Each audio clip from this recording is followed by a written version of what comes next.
Just go live and see if.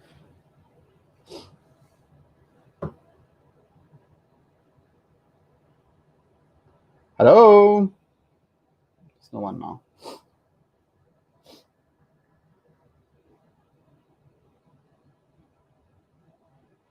We're live, right? I don't know. Dick? It's public. Yeah, people are joining. Hey guys, can you hear me?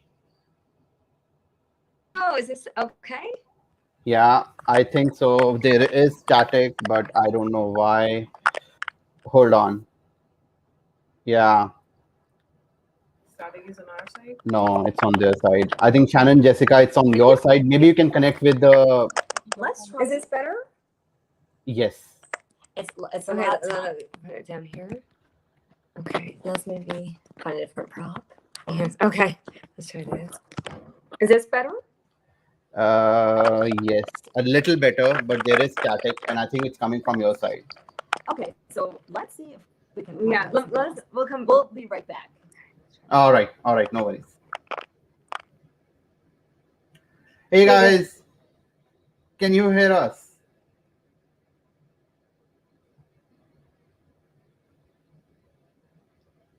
Someone say yes.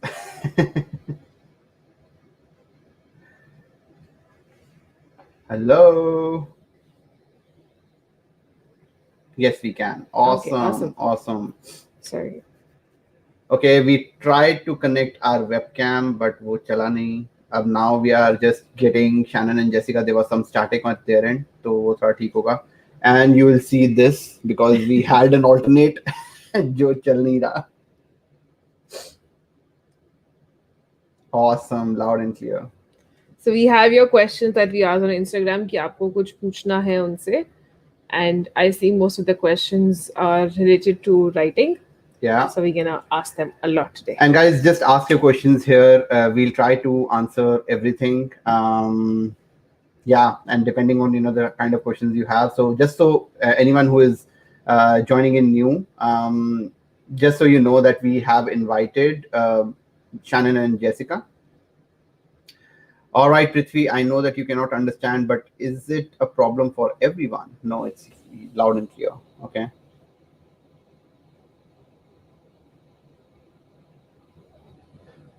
Echo cancellation is on from our end. So guys, we have invited Shannon and Jessica, who are IELTS trainers, and there are a lot of people who have done their writings, checked from Shannon and Jessica through our website. So we thought we'd invite them this Sunday and answer any questions that you have. A lot of people are actually preparing for CLB 10 now. Ab draws nahi aa rahe, you are losing points on 8. So we thought that we'll invite them and see if they can answer a few questions and help us get to CLB 10. And yeah, that's the aim, but agar wo join kar paye tabhi. So we are just trying to get them. There was some problem technical there. All right,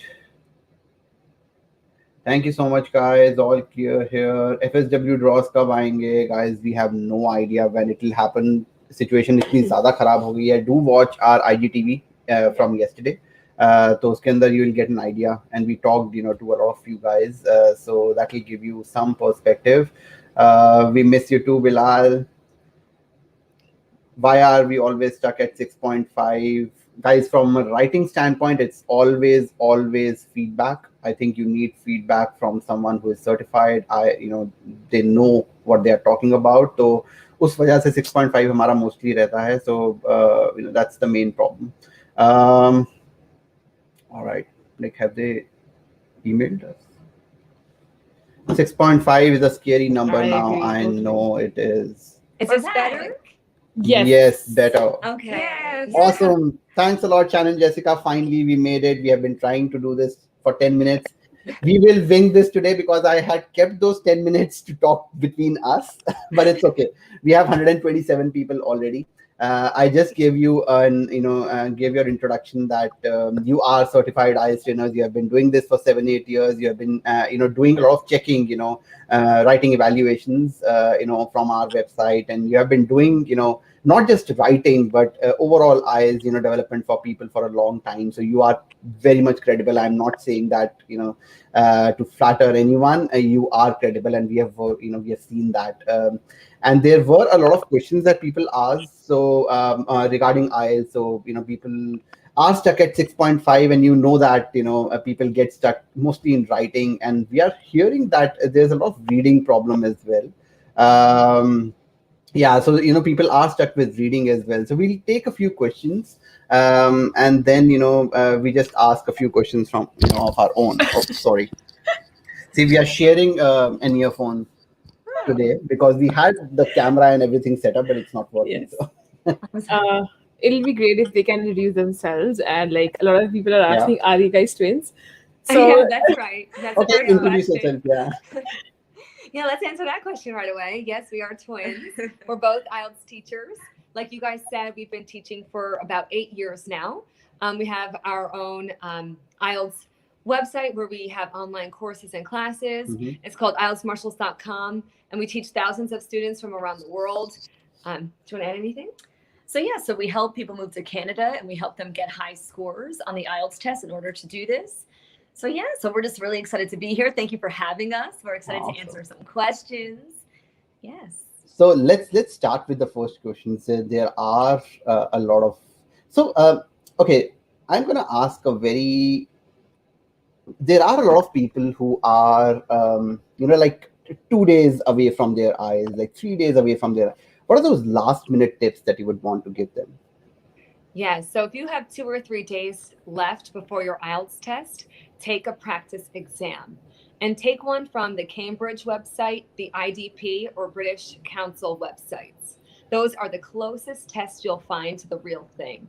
Take a practice test because if you know the format, chances are you'll get a higher score.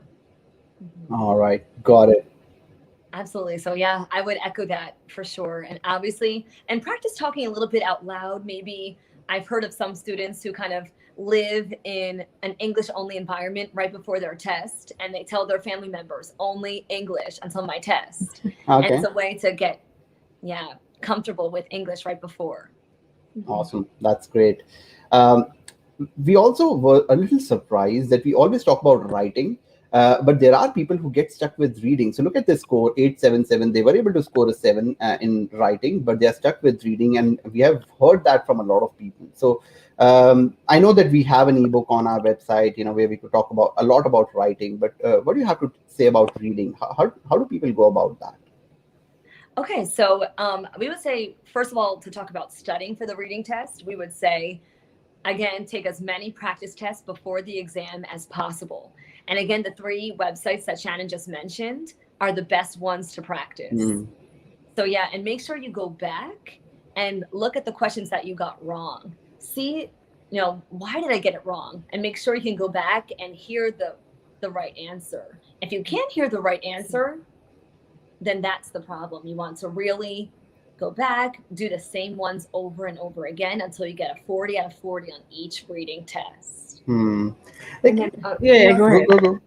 Okay, so the one thing that I felt when we were preparing for our reading test was, so when you read a text, you infer some information from what you've read.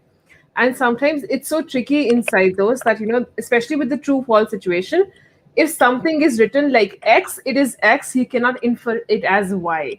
Yeah, That's one thing that I realized, we try to infer information from a passage that we read. We should not do X should be X and not become Y, basically. Yeah. absolutely. Yes. That's great. And another helpful tip is that the answers show up in order in the passage. Yeah. So if you're reading question 1, the first answer will be toward the top of the passage, maybe the first few sentences. The second question's answer will follow that a few sentences after that. So it'll be easier to find the answers that way. And then, and I would say too, another tip that we would say is to not skim and scan the passage. So a lot of people have it in their brains that this is a really good idea. And we know why. We see it a lot online. We see it a lot on different websites.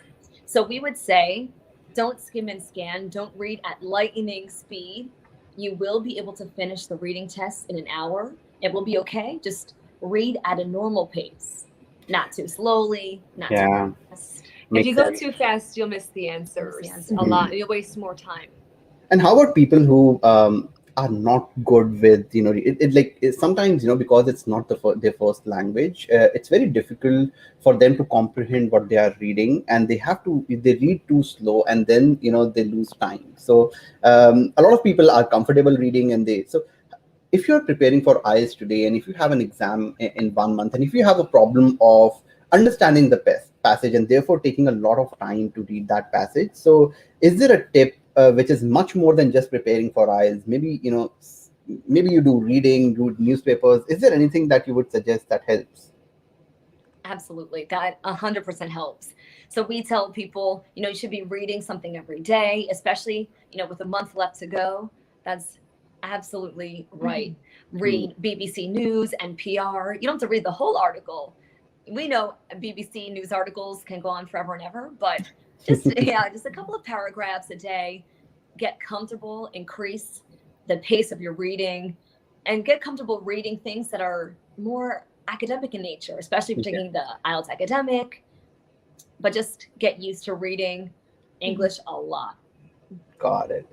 We have this one interesting question that we get a lot, and these are two questions. First of all, let's take the other one, IDP versus British Council. Is there a difference? And then we can take the first one, paper versus computer based. So what do you have to say is there a difference in taking the IDP and British Council? No, there really isn't. So there really isn't too much of a difference. It's just two operational organizations that create the test, and it's basically the same creators that create both. So whatever one that is available to you in the testing center, and they will tell you which one. But for IELTS paper and computer, we would say, it really depends on your preference. So for me personally, I like the computer test better, just because for the writing section, it tends to be really hard for people.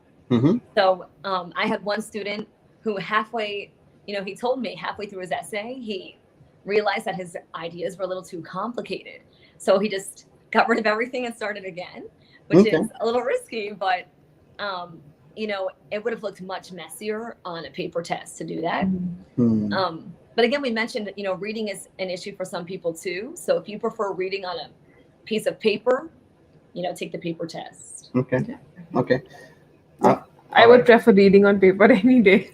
Yeah. Even writing, and my writing is really bad, but I still, I don't know, I prefer writing rather than, I don't know. It's just a personal preference. So we always tell people, and I think you would echo that you should just attempt both and see what you're comfortable with. Attempt a couple of papers, and papers are available for free. So you just attempt, and see whichever you're comfortable with. Okay, we are getting a lot of questions. So let's take this one, because there are a lot of people now going towards study visa, and they have to take the academic test. So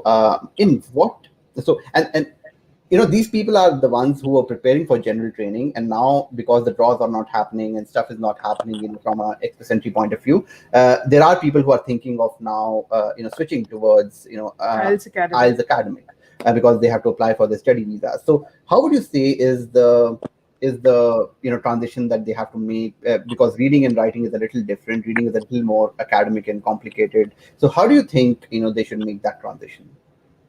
Yes, well, the academic test, in my opinion, is a little bit harder when it comes to the reading section. It's obviously more academic in nature.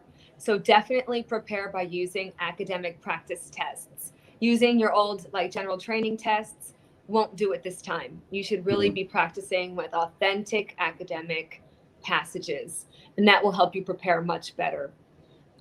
So yeah, I would say practice with the academic passages. And then for writing, it is also harder, in my opinion, as well.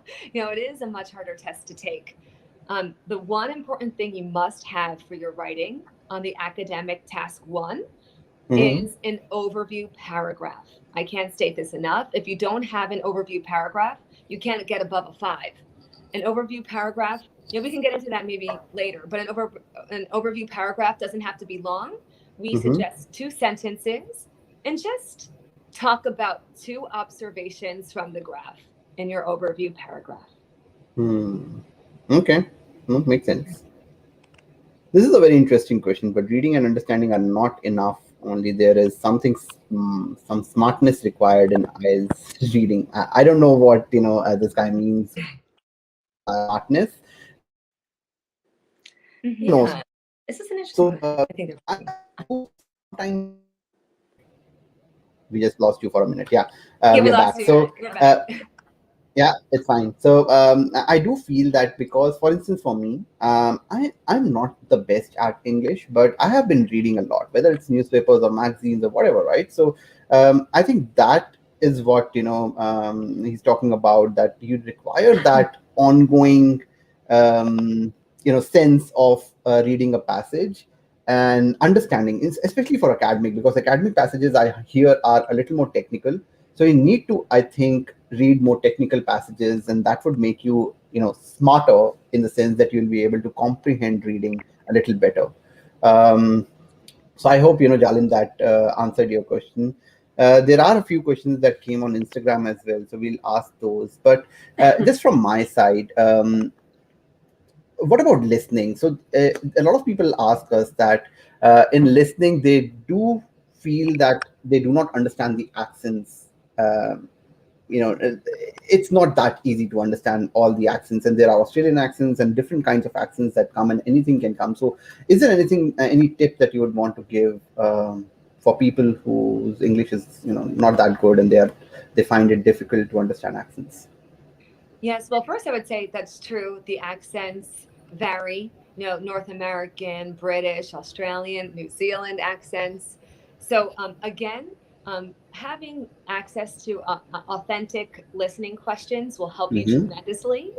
And not just taking one or two listening tests and saying, okay, I got a 30 out of 40 both times. Great. We want those people to take the same tests and take them again and take them again until they get a 40 out of 40 every single time on those practice tests. And Mm. they might remember the answer from the last time. It doesn't matter. They'll get more comfortable with the accents. They'll hear the answer so clearly. It'll boost confidence. So take those listening exams that are for practice and then take them over and over again until you get a 40 out of 40. You had a student who had done that, right? Yeah. But So he definitely did that, and I mean, he bought all of the Cambridge books, so he was really intense about it. So he got all of the Cambridge books and just did them over and over and over again. I think on the test that he took after we worked with him, yeah, he got an 8.5 on listening. Wow. That's awesome. He did a really good I job. think there is no substitute for practice when No, it but comes to then listening and so reading. like to your thing that you should do, like for example, if you got a listening test like 30 or a 35 and you just practice it over and over again till you get 40. I used to think that it's like cheating with yourself that you're doing it again and again. That wouldn't solve the purpose. But you're right. You get comfortable with the accent and those 6 questions that you did wrong. The next time it'll just be a light bulb moment that, oh yes, I have missed this one. So you are correct in that, and it has changed my perspective. It's not cheating; it's just practicing more. Hey, exactly. one very practical tip that I would like to get your point of view on. Sorry. As we move towards questions, like towards 40, right? Towards the end of the sections, it just gets a little faster. You get a little less time to attempt those. So is there any tip that you would like to give our listeners? How do they, because it's easy in the beginning, and you have a lot of time to read through the questions, and by the time you get to the last question, it's just rushing and you don't have enough time, and it gets more complicated progressively. So is there any tip that you would want to give the people who are listening? Yeah, that's a really good question. So you go through the test, I would say the most important thing is during the breaks in the audio. So there are these natural breaks in sections 1, 2, and 3. You'll be able to read ahead and kind of get an idea of what the answer should be. And you can kind of predict what the answers will be, underline some words that will help you stay focused. What we've noticed is that kind of at the end, people kind of lose focus or they might lose their place completely. So it's really important, again, taking those practice exams will kind of help you figure out what your weaknesses are. But towards the end, yeah, you're right. People kind of have to quickly hear the last answer and write it down. Like, oh, I forgot the last one. Making sure that you stay focused on the audio the whole time by underlining keywords, following along and practicing that style, that strategy. I think that will help a lot. Yeah, and I think using those natural pauses or like before they're starting the next section, read ahead. And if you don't know the last answer, move on. I know it's hard to be like, oh, I didn't get the last answer. Pretend it doesn't exist. You're done. It's over. Move on to the next questions and try to get the next ones right. Yeah, no, I totally agree. And what I used to do, and that's not for everyone, so take it with a grain of salt, whoever is listening. But I actually, when you get time to do the first part, the first 10 or 5 or 7 questions, I actually used to just skip that. That pause I used to do to read the second one, because I knew that the first one will be very easy. Yeah. And I was actually reading the second half, and then when there was a pause for the second half, I was reading the third half. And by the time I reached the fourth half, and I knew that I would not make a mistake in the first half because I have practiced enough, and I can actually read, and it's very simple to understand as well. So not for everyone, but do your due diligence and do your practices and see what works for you. I love that idea. That's great. That's great. Yeah. One more question is, what about Cambridge books? Are they good enough? Like, is it okay to use that as as the only guiding thing for IELTS? Yeah, I would say Cambridge books are probably what we suggest people buy, but make sure they have authentic examination papers in them. There are some different types of Cambridge books that they sell, but make sure you get the ones that have the 4 tests in it. Yeah, and make sure you buy the right one. If you're taking the general, make sure you buy the right one online. Yes. Awesome. And there's one more question that I am not getting it here, but so a lot of people now are wanting to make that transition between CLB 9 to CLB 10. And probably the most difficult sections, speaking, probably it's okay, but the most difficult sections are to get that 8.5 in listening and that 8 in reading and that 7.5 in writing. That's the toughest. So what would you tell those people who are good with English and who got their 8.777s, but they are struggling to get to CLB 10 because they need those extra points to make it to Canada?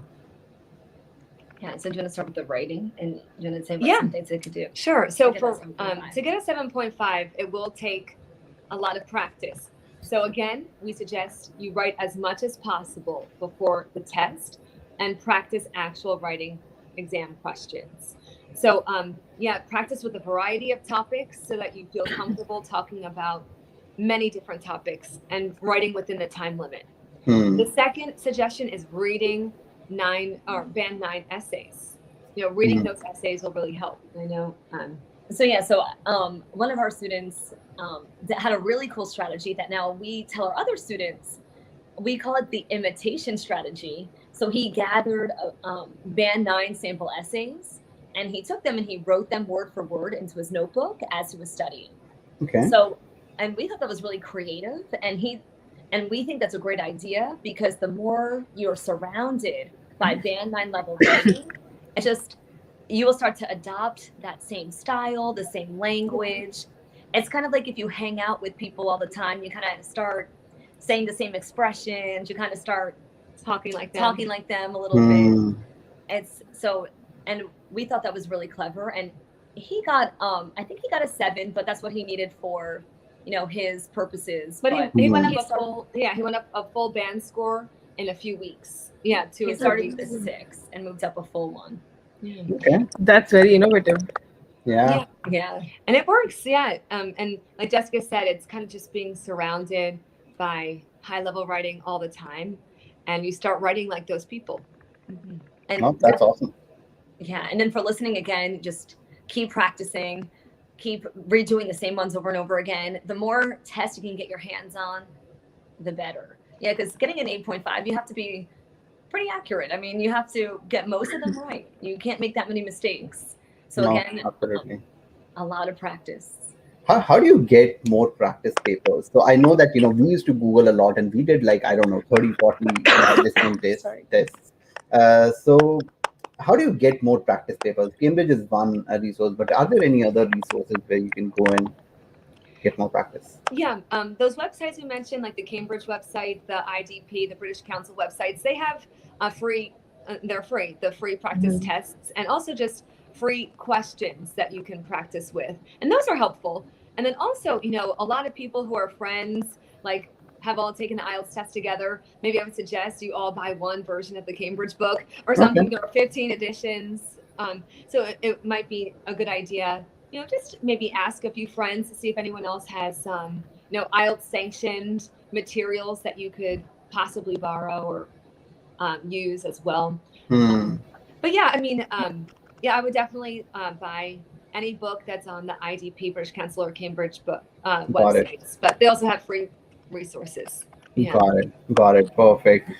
One other question that I have is that how much preparation time is okay?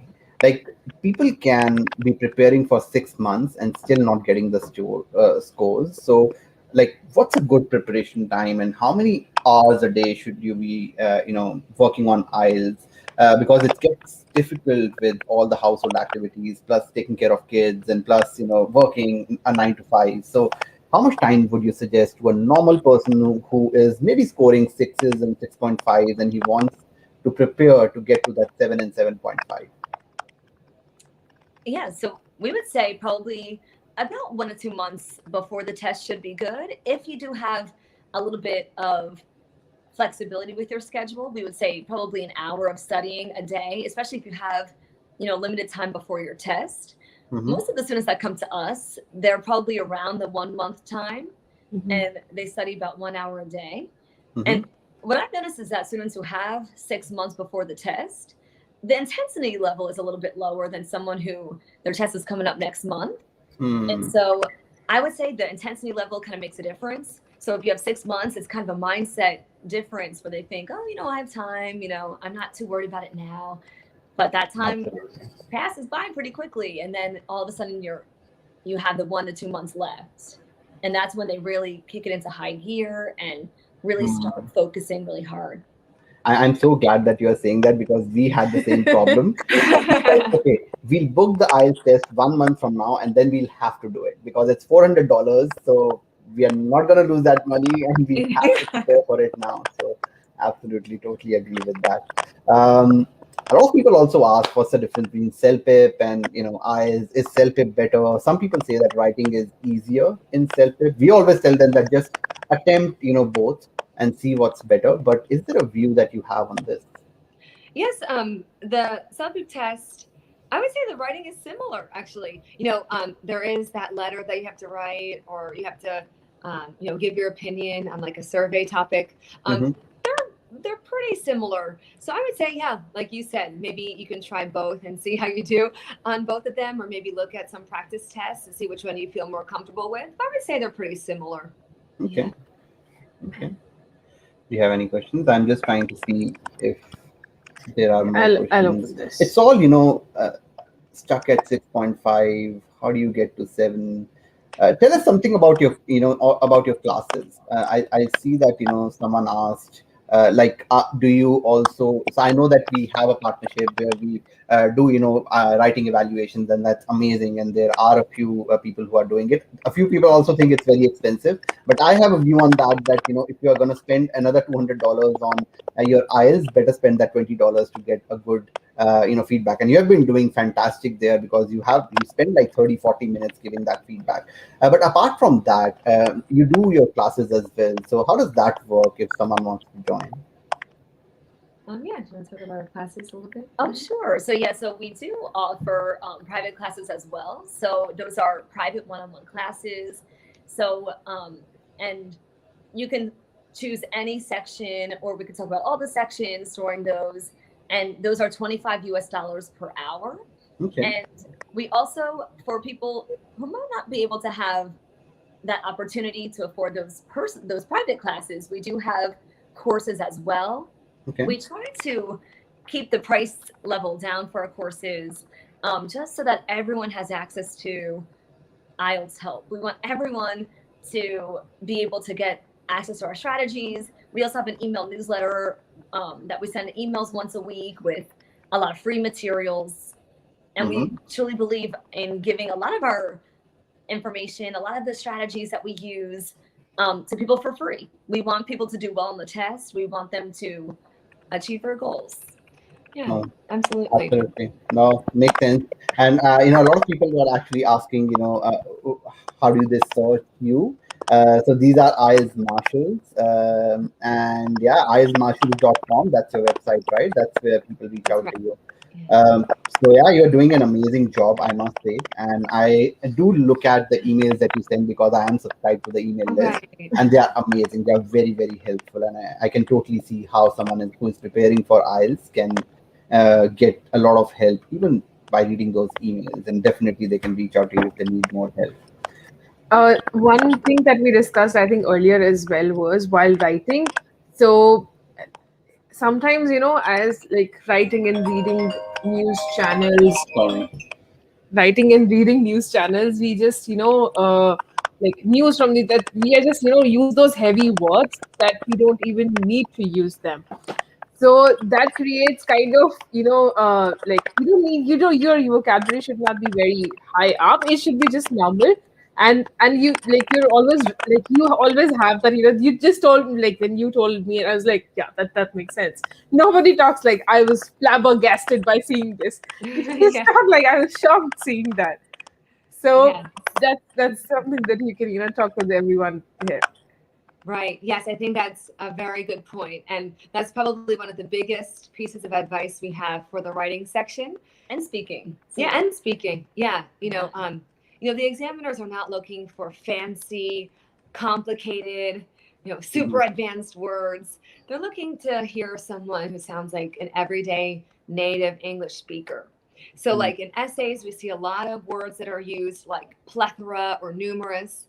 Why not just say many? It's much clearer. We see people say, this is a significant event in my life. Why not just say important? That's actually even more accurate and a little bit clearer as well. Mhm. So we would say, the biggest improvement you could make is probably simplifying your language in your writing and then sounding more informal and conversational during the speaking section. You should have the tone of someone who is talking to a friend or a neighbor. It's not an academic presentation. Hmm. That makes sense. You just can be very comfortable, and I know when you're entering the room to give your speaking, it's just that the environment is like super strict. But then, just calm down yourself, and it's just a normal test. You're just talking to a normal person who's asking your views on certain questions. Like, for example, my question was talking about adventure sports, and me being me, like, I had so much information to give. But it's like you're talking to a friend who's asking you about certain topics and your viewpoint on that. So, like my suggestion would be just to, if you're sitting outside waiting, there must be like 2, 3 people around you. Just talk to them and ease into, giving your speaking instead of just like sitting uptight and uh, Huh? like giving a vibe basically. I love that. Yeah, I think that's a great example. I love that you talk about your personal experience. Even someone who does a lot of mock speaking exams with people, I am riveted when someone tells me like a real story about their lives. Even when I'm writing down notes about, how can I improve it, I'm just riveted when someone shares something interesting or something surprising.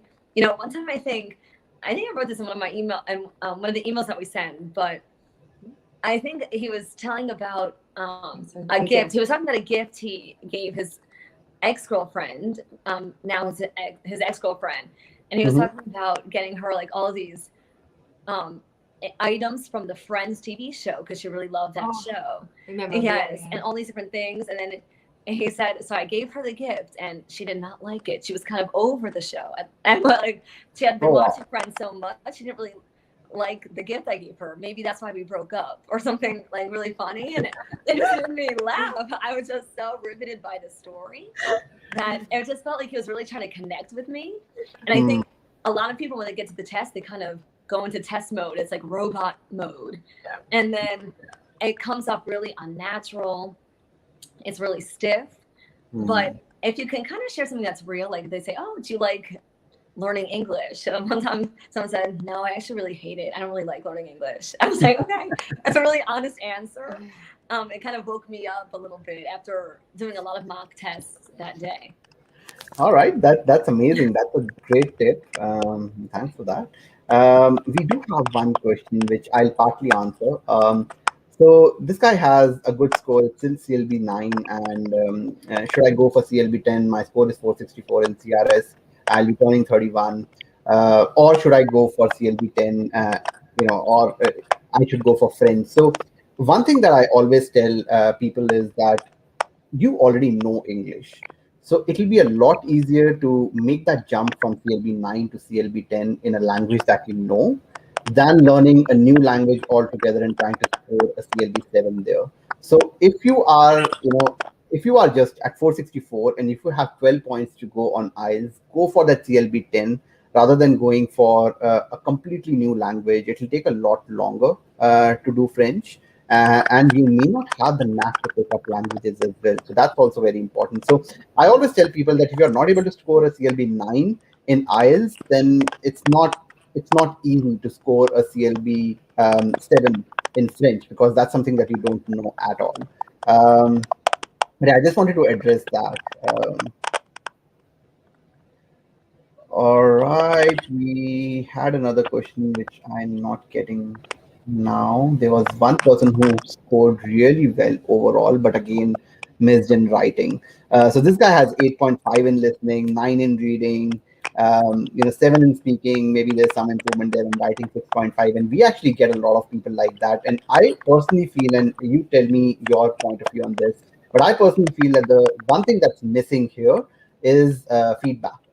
I think there's no problem in comprehending the passages. There's no problem in understanding what the other person is, saying from a listening standpoint. Speaking is fine, but I think we don't know what we don't know when we are writing. It's a different beast altogether, and we need feedback, and that's the reason why we did, the passage evaluations, and that's what we have on our website, so that people can get that 30-40 minutes of feedback on what they are doing, wrong, and then they can improve on that. So, do you have anything to say to people who actually score CLB 10 in every other section and then get stuck at 6.5 in writing?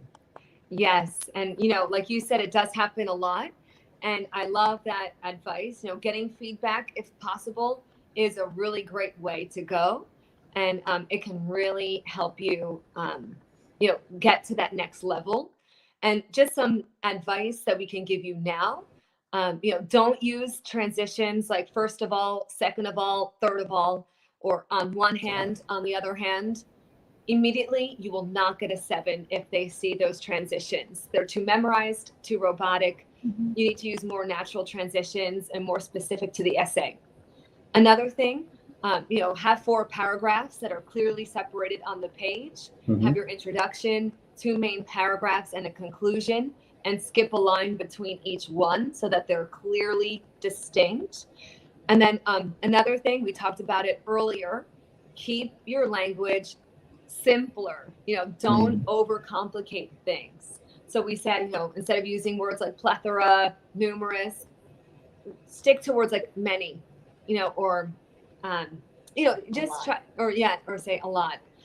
Try to sound like a natural speaker. When people use really complicated words, they don't sound natural. It sounds awkward, and it doesn't sound like a native speaker would write it. And then I guess my last piece of advice would be to just, have that mindset shift that the examiner does want to see you get a high score, but they're just not looking for, a fancy, complicated essay. They're looking to make sure you can communicate clearly in English. Yeah. So they do want you to get a high score, and it's possible for sure. Absolutely. I have one question on from Instagram. One of the tutors said that we have to write date in formal and semi-formal letters in general training. Is that true? No. So for a letter, you don't need to write the date. You just write dear, if you're talking to someone that dear Mr. Smith, dear sir or madam, you don't need to write the date. Okay. Is there any other questions that we have? What kind of topics should be practiced in writing task 2? So last year on writing, writing test 2, there were a lot of different subjects, but there were a lot on technology, the environment, and education. And also, there are a lot of topics about parenting, like should your kids have independence to make their own decisions and things like that. Do you want to add anything to that?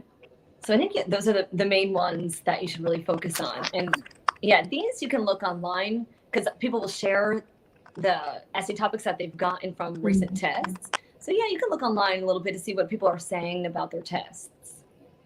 Absolutely.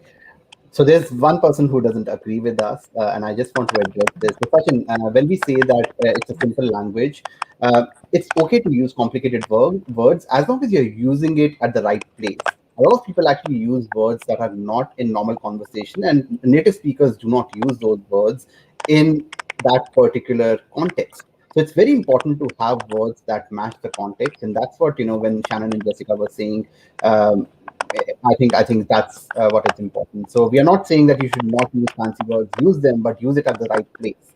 Otherwise, do not use any fancy words at all. You may lose out on points. So that's what we meant when we said, yeah. And also for that, the language is important. And when I say simpler language, it's just because a lot of people tend to say, oh, instead of saying people here, I'm going to say Homo sapiens here. It's like, what? That doesn't make any sense. But also it's that specific vocabulary will make a difference. So if you're writing an essay about, cooking lessons in school, should they be mandatory? Use specific language. We should see words like measuring cups, recipes, cookbooks, ingredients, So this language is still simple. It's not fancy or flowery. In fact, if you write fancy or flowery language, we can guarantee you will not get a 7. In fact, simple language is the only way to get past that 7 and to higher scores. Okay. And I'll tell you a story too. I worked with a husband and a wife. So they took classes together, and the wife is a writer, a publicist. It's her job. And she writes in English. And she writes in English every day. And her style is very flowery, which isn't bad for her job, but it's not good for the IELTS test. And the husband is a computer engineer, and he's used to writing emails to coworkers that's just like one sentence long, that's right to the point. So he got a 7.5 on the writing, and she got a 7, which was still really good. She can still communicate clearly, but they were both shocked that she didn't get the higher score because that's her job. But it's the simple writing that will make a difference. The only thing that matters is that your essay is easy to read. And so this is a huge misconception that simple language can't get you a high score. It's the only thing that can get you a high score. If your language is too flowery, like I remember reading something that said, and it wasn't even related to the topic, it just said, peace is the cornerstone of all communities. What? Like that wasn't even what it was about. It was too poetic, too flowery. It's much better to say, it is important to teach children how to be kind to one another. That's more direct, simple, straightforward. And I think you should have complex sentences, but they don't need to be complicated. And I think one way to get from a 7, because a lot of this advice is also to get from a 6.5 to a 7 to a 7.5. But to get to a 7, from a 7 to a 9, definitely read those band 9 level sample essays. Try that imitation strategy we talked about, where you'll maybe copy down their introduction so you get used to it and you feel like you can write like them, and that will help you get to that 9 band score. But definitely to get to that 7 threshold, you can't write really in complicated terms. Absolutely. Even beyond, you can't. Yeah. We have one more question, and I think we partly answered this. Do you think that Cambridge books are still the best one to find the KLB 10 essays? Yes.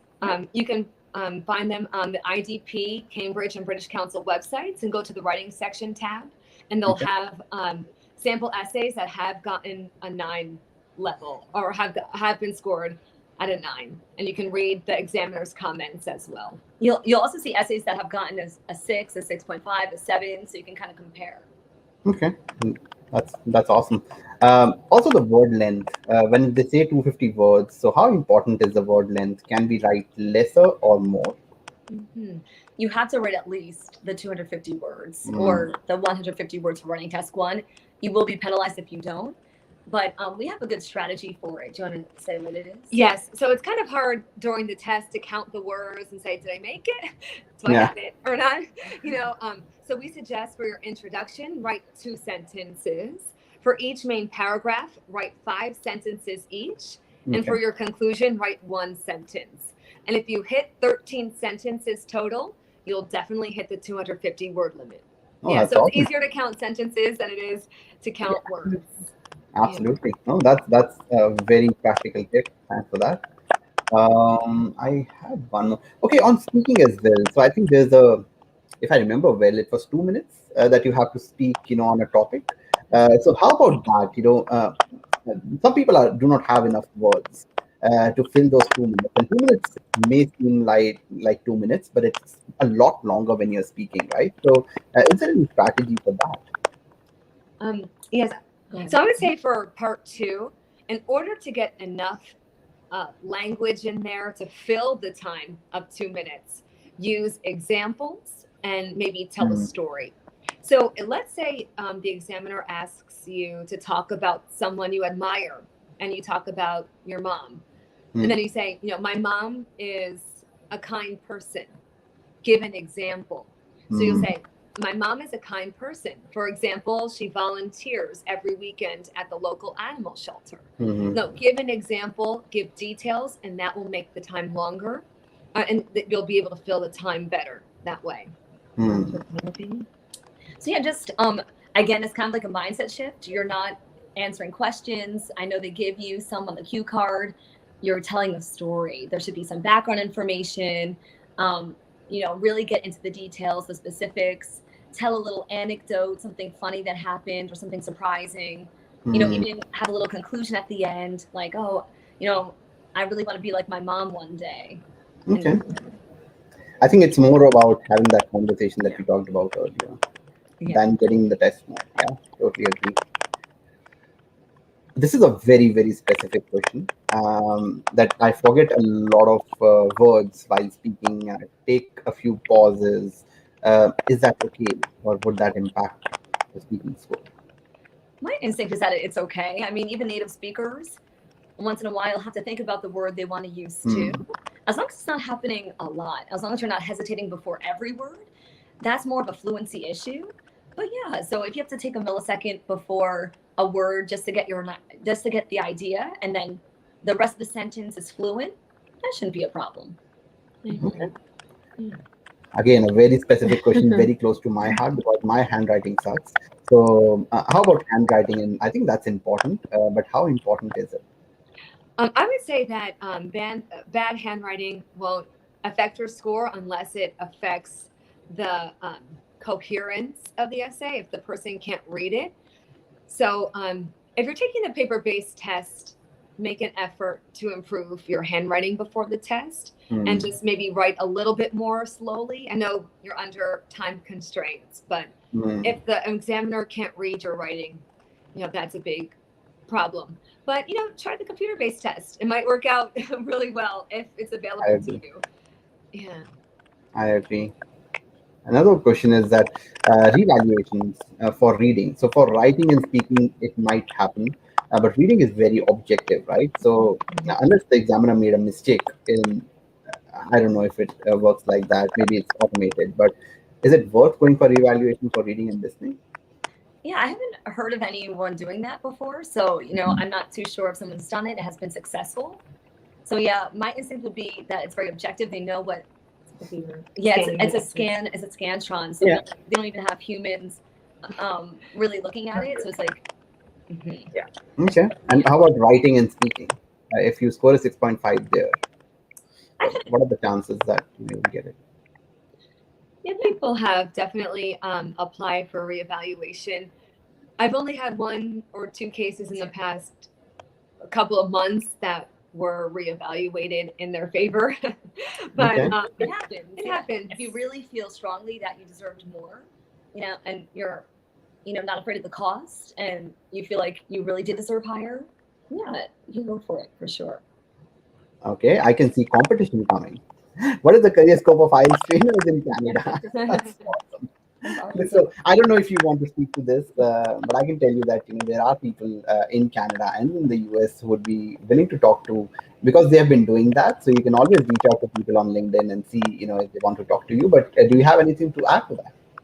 Yeah, like you said, contact us. We could definitely tell you more about it.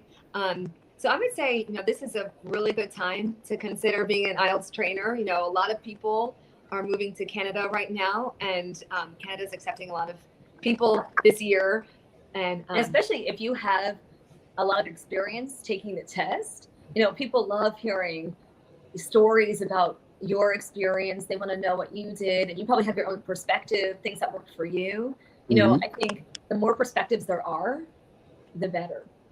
All right. All right. Do we have any other questions for them? I'll just go through the list once, but I think we have All right. I think we are almost, 1 hour. So I would definitely, we have talked about a lot of things, unless, there are other questions. I think we'll close this session. Let me just read the last few comments. Is there any strategy to give the exam? Usually people say December exam is easy. Is there a link between time zones? Is that true? I haven't heard of that. Maybe there was a specific month, maybe where the essay questions or the speaking questions seemed a little bit easier, but it's not like every December. Maybe it was just that one December. So I would say, there isn't really a time I would suggest.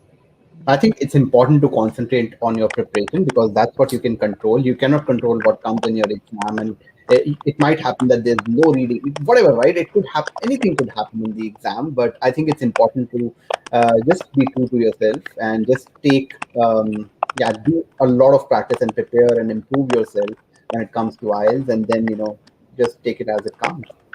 So thanks a lot, guys. And I would, to the listeners, if you need help with writing, you can always go to our website. The link is in the description. But if you need help beyond writing, and if you need the entire, IELTS thing, they also do one-to-one coachings. So you can go head on to their website, register there, talk to them, and see if you want to get that one-to-one coaching. These guys are awesome. I know that it may sound expensive, especially in India. $20 is a lot of money, 1,500 rupees. But with that you actually get quality as well. So, and I can vouch for that, and I and people know that I don't we actually take this very seriously. If we are partnering with someone, we would not do it just for the heck of it. So we can vouch for the Marshalls, and if you need any help, whether writing or otherwise, do reach out to them on Instagram, on their website, and I'm sure that they'll be able to help you guys. Yes.